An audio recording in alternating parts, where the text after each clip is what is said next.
In Washington, a year full of partisan gridlock is almost over, but a pair of female lawmakers are reaching across party lines for an idea more than a decade in the making. Some might think it already exists. As Nancy Cordes reports, they want to establish a museum honoring the accomplishments of women.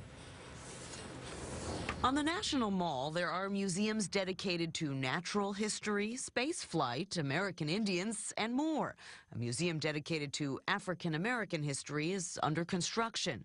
But about 15 years ago, some members of Congress began to wonder why one museum was glaringly absent. Lo and behold, they realized there was not a specific place to come together and celebrate what American women have done for the cause of freedom. House Republican Marsha Blackburn and House Democrat Carolyn Maloney are the co-sponsors of a bill to study the creation of a National Women's Museum in Washington, D.C.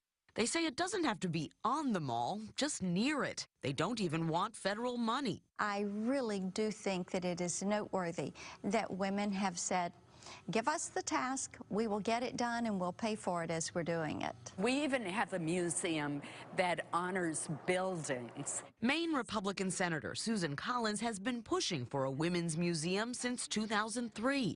In 2010, her bill was blocked by two of her fellow Republicans who wrote this to Senate Minority Leader Mitch McConnell.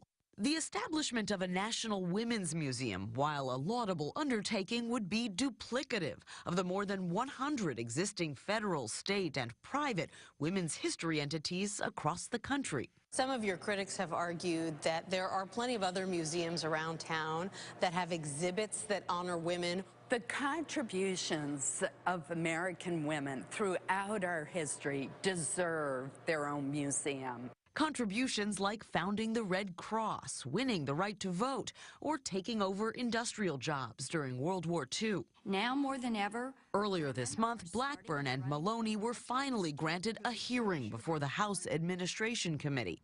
They see it as the first step toward a goal that should have been fulfilled long ago. For CBS This Morning, Nancy Cordes, Washington.